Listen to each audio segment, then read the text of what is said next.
Herkese salam. Bugünkü dərsimizdə to be'nin keçmiş zaman formasını öyrənəcəyik. Biz to be'nin indiki zaman formasında öyrəndik ki, to be'nin 3 zaman forması var. İndiki zaman, keçmiş zaman və gələcək zaman. İndiki zaman formasında biz dedik am, is, are, I'da am, he, she, itdə is, qalanlarında isə are olur.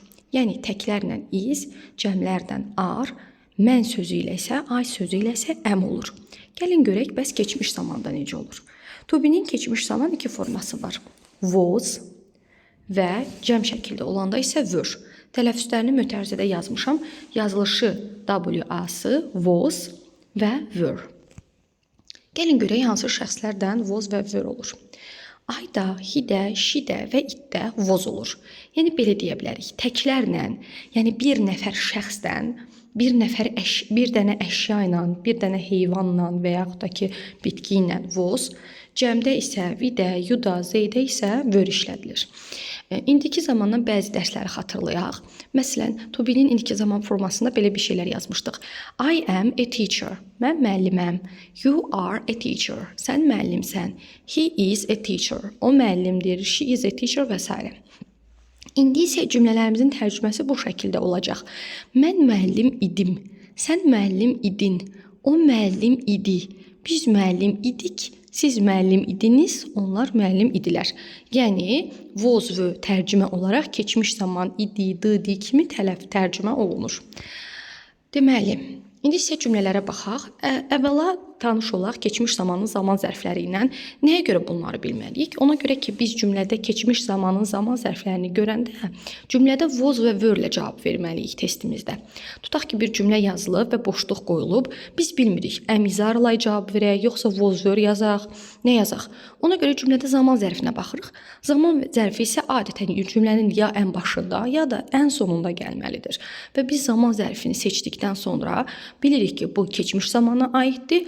Onda was were işlədək, indiki zamana aiddirsə, əmizar işlədək, gələcək zamana aiddirsə, gələcək zaman zərflərini seçək və bu şəkildə. Keçmiş zaman zərflərinin bəzilərlə tanış olaq.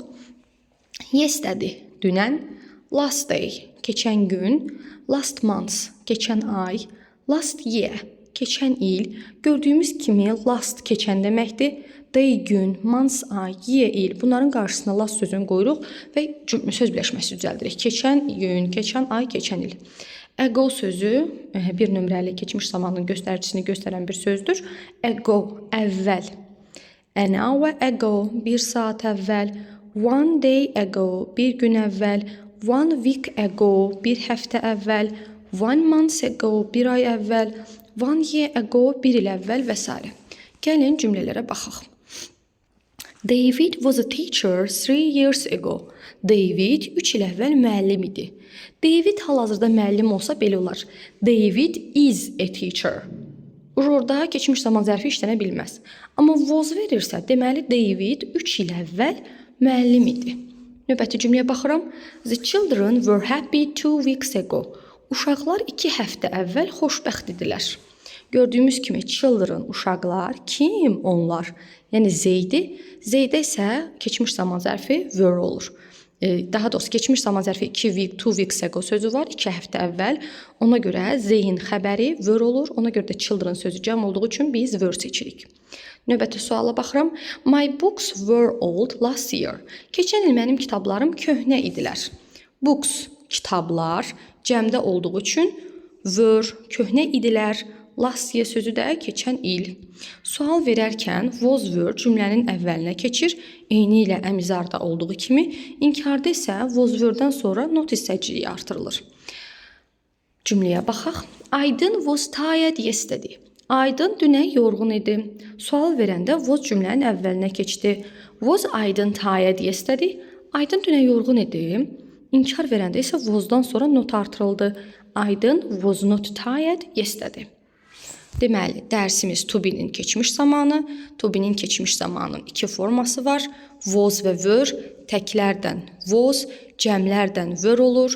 Yəni ayda, hidə, şidə, itdə. Yəni bir nəfər kişi, bir nəfər qadın, bir nəfər əşya, bir nəfər heyvan. bir dənə heyvan, daha bir dənə əşya, bir dənə bitki olarsa voz, əgər cəm olarsa kitablar, dəftərlər, valideynlər, müəllimlər, ağaclar, pişiklər və s. yəni cəm olarsa vör işlədilir.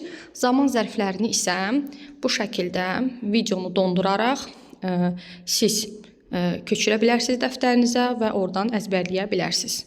Bugünkü dərsimiz bu qədər. Ümidvaram ki, hər şey aydındır. Görüşənədək hələlik.